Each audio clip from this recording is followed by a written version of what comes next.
Hello YouTube and welcome back to the channel. Today I'll be making my predictions for the upcoming WWE TLC pay-per-view. The last WWE pay-per-view in 2018. It currently, as of this recording, has 12 matches announced, which automatically sets off red flags for me about this show. When WWE puts a lot of matches on a card, that means there's going to either be a bunch of weird finishes, or we're going to be in for a ridiculously long night. Just in comparison to the last pay-per-view, Survivor Series. Survivor Series, counting the pre-show, had 7 matches altogether. This TLC show has 12, and that's with none scheduled to be on the pre-show as of right now. I feel with 12 matches that this show is more than likely going to drag on and people are just not going to like it no matter what happens because it's going to be ridiculously long or people aren't going to have enough time in their current matches. And I feel like people are going to be left with a bad taste in their mouth going into the Royal Rumble in January. So with all that being said, we'll get into my predictions for the 2018 edition of TLC. Our first match is the finals of the Mixed Match Challenge, which will feature Mahalisha, the team of Jinder Mahal and Alicia Fox, taking on the Fabulous Truth, the team of Carmella and R-Truth. My pick to win here is the team of Carmella and R-Truth. With the number 30 spots being on the line for each prospective Royal Rumble, I feel like R-Truth and Carmella are the better option here instead of Jinder Mahal and Alicia Fox. I feel like the crowd wouldn't be as mad with these two coming out instead of Jinder and Alicia. And as we've seen in the past with R-Truth around the Royal Rumble, he's done some stupid things. He brought in a ladder a couple of times, and I feel like he can easily be duped out of his number 30 spot for someone else to make a great impact, potentially a debut or someone returning in the Royal Rumble this year. And that's why I think R-Truth and Carmella are going to walk away winners of the second season of the historic Mixed Match Challenge. Now on to our second match, which will feature Elias taking on Bend Over Bobby Lashley in a ladder match with a guitar suspended above the ring. I feel like this match can go one of two ways here. Lio Rush gets involved and somehow Elias gets the guitar and wins the match, or option number 2, which will be my pick, where Bobby Lashley gets a guitar, ends Elias for now, and Elias will be on a warpath to get his guitars back or something. And I think Bobby Lashley is going to get the job done here. Considering what Lashley's been doing, basically showing his ass to every town he's been in over these past couple of months with Lio Rush at his side, I feel like Lashley will just get a win here to hopefully build up some stock for him and maybe make this better. And I feel like Elias can lose because he'll just play his songs and people will like him. And I feel like Lashley needs to do something for people to care about him again. Now on to our third match, which is a chairs match, which will feature Rey Mysterio taking on Randy Orton. My pick to win this match is Rey Mysterio. Ever since Rey Mysterio came back to WWE, I feel like he needs to get a win and start some momentum, building to a potential great match at WrestleMania with someone special. And I feel like a win against Randy Orton here will get him rolling on that path towards April. I feel as Rey has suffered enough in this feud. He lost his mask, he got his head smashed in a couple times, he got his head rung around the ring post with a chair hung around him, and I feel like this will be his way to get revenge on Randy Orton for what he's done over the month. Now on to match number 4, which is a singles match, which will see Finn Balor taking on Drew McIntyre. Now there's a slight chance that this match could potentially not happen with Finn Balor having an injury, but I think it will go on, and my pick to win here is Drew McIntyre. Drew McIntyre has been pretty much just on an unstoppable rampage, except for that little slip up against Dolph Ziggler with Finn's help to slightly build up this match. The only way I could potentially see Finn winning is if Ziggler comes out, but I really think that's not going to happen considering what Ziggler said on Monday. I feel McIntyre's just on a warpath of potentially getting a Universal title match in the future, and I think this win against Finn could do that for him. Now on to our next match, which will be a triple threat tag team match for the SmackDown tag team titles, where the Bar will be defending their titles against the New Day and the Usos. My pick to win this is the Bar to retain their tag team titles. I think since the Bar have been looking like idiots on SmackDown when they had their little Thanksgiving throwdown match and then in the rap battle this past Tuesday, I feel like they'll get the win here to keep their titles and to make people forget about how they've looked in the past when they've had to do some stupid things for them. I think them winning here could potentially have them set up for a match against the Big Show later down the road, whether it's at the Royal Rumble or something, where Big Show finds a tag partner to face off with him or something like that. Considering Big Show turned on him, I think a month or so ago in a random backstage thing where Cesaro was mad at him, so maybe this could set up a new challenger for the Bar, but I feel like them getting the win here will help them go higher up in this tag team title picture to where people think about them more. And I feel like the Usos and the New Day can get tag team title shots whenever they want. They have all their accomplishments backing their teams, where the New Day are the longest reigning tag team champions in current history, and the Usos have been putting on great matches, and they have won their Survivor Series match, even though it's not allowed to be brought up on TV by the announcers. It doesn't count or anything, but I feel like they can do whatever they want in the tag team division. And maybe if Big Show is the next setup competitor for the Bar to face for tag team titles, we'll get him and Mayor Kane taking on the Bar for the tag titles at a future pay-per-view. And who wouldn't want to see that? Now on to our next match, which is match number 6, and we'll see Natalya taking on Ruby Riott in a tables match. My pick to win here is Natalya. I just want this rivalry of the Riott Squad to be over. It seems like Natalya's been going at the Riott Squad for about a year and a half now. And as we know, Ruby Riott has that custom Jim the Anvil Neidhart table, and we know people with custom weapons usually never win. And I see Natalya having her moment moment here where her dedication came through, where she won this match for Jim the Anvil Neidhart, and then she'll build some momentum going into the Royal Rumble where people think she has a big chance of winning potentially, before probably coming up short and maybe having a match with Ronda at the in-between pay-per-views. I don't know if it's Fastlane or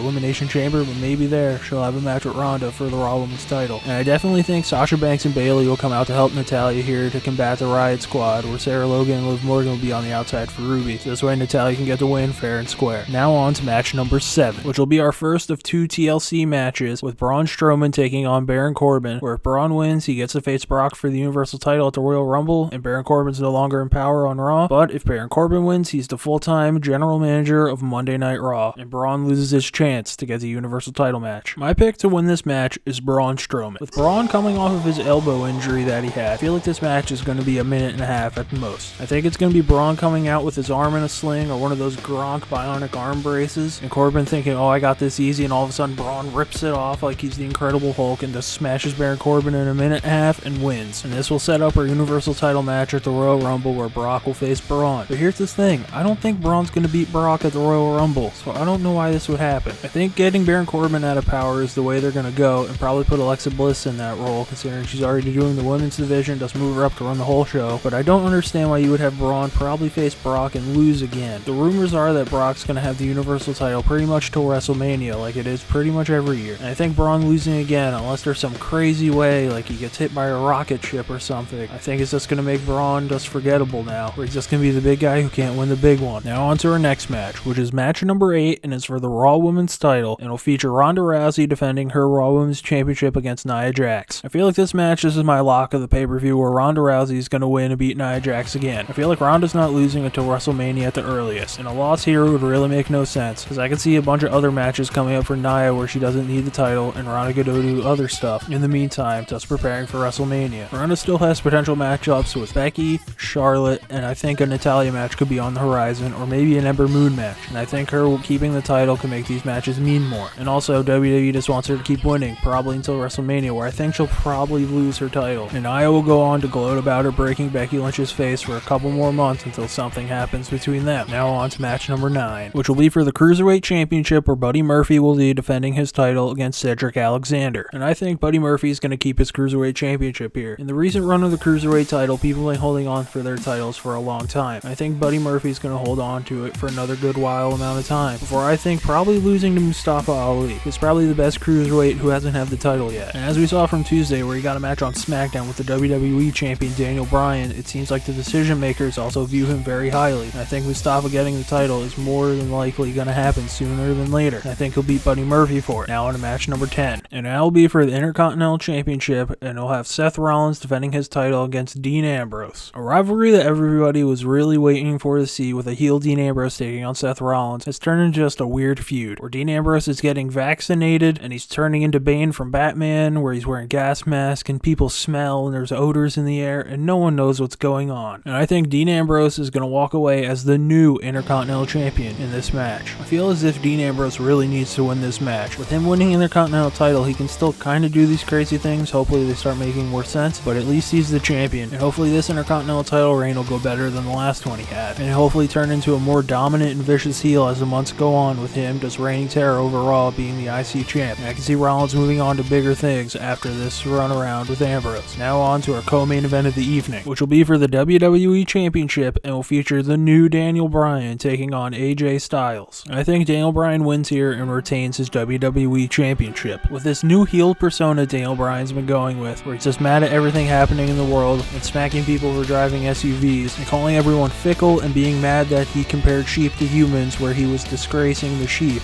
because sheep are better than that in his mind. With Daniel Bryan getting the win here, I don't know where he goes from here, considering I think the feud with AJ should probably be over, but I don't know any face on the SmackDown side that Daniel Bryan will take on. Maybe a Rey Mysterio, maybe Jeff Hardy will get elevated, but he's currently in a feud with Samoa Joe, maybe a Shane McMahon or a Miz feud. I don't think the Miz will be reignited. I think maybe a one-off with Shane could happen at the Royal Rumble with his whole Best in the World World Cup thing he has going. But I think there could be a potential where Lars Sullivan comes in and he's Daniel Bryan's muscle here, so where Daniel Bryan won't be defending the title, he'll be in tag matches against people, or he'll have to go through Lars to get to him. And I think with the 6-week gap between pay-per-views from TLC to the Royal Rumble, I think Lars could play a big role in just breaking time for Daniel Bryan, so where Daniel Bryan Bryan's really not wrestling. If anything, he's just in a tag match, and Lars can have these matches against opponents that are trying to vie for a chance against Daniel Bryan, but Lars just keeps smashing people until someone maybe steals a win to face Daniel Bryan at the Royal Rumble. Now on to the main event of the evening, which will be a TLC match for the SmackDown Women's Championship, and we'll see Becky Lynch defending her title against Asuka and Charlotte Flair. Now, with this being a retrieve the title match, I think Becky Lynch is going to lose her title here. I think she's going to lose to Charlotte Flair. I think with Becky losing here, this is alright. Don't get mad like, oh no, Becky shouldn't be losing right now with the role she's on. I think Becky loses here. She goes in to the Royal Rumble where she goes, I've already won the title. I want to win something I haven't won. I want to win the Royal Rumble. She goes in, she wins the Royal Rumble. She'll then decide to hop to Raw where she'll face Ronda at WrestleMania, but in between she'll get a revenge against Nia Jax and probably hurt her arm. So thus to build up that whole face breaker, arm breaker thing. She'll be the arm breaker. Boom, it's over. Nia's out of the picture for a while here. It'll probably be in the Battle Royal at Mania or something. And then she'll face Ronda Rousey at WrestleMania for the Raw Women's Championship and be the first person to beat Ronda in the WWE. Now for our new SmackDown Women's Champion, Charlotte Flair. At the Royal Rumble, Charlotte will take on Ronda Rousey. They'll get their rematch from Survivor Series. That'll go however they think. Probably Ronda wins, or Charlotte snaps again and smashes Ronda some more, and then will probably lead to Charlotte taking on Asuka for a WrestleMania 34 rematch, this time at MetLife Stadium in New Jersey. And with this new semi-heel persona Charlotte's been going with, I can see her bragging on her way to Mania to where she says, I sent a man to Raw, I'm the champ, no one can beat me. She faces Asuka, and probably Asuka gets her revenge at WrestleMania this time around. Hopefully reignite Asuka to where everyone's excited to see her like when she came out of NXT and she was still on her undefeated streak. And hopefully that'll set WWE on for a new path in 2019. So that'll do it for my 2018 TLC predictions. Leave your picks in the comment section below, as well as if you like this video, hit the like button. If you like what I'm doing on this channel, want to see more, hit the subscribe button. And as always, thanks for watching.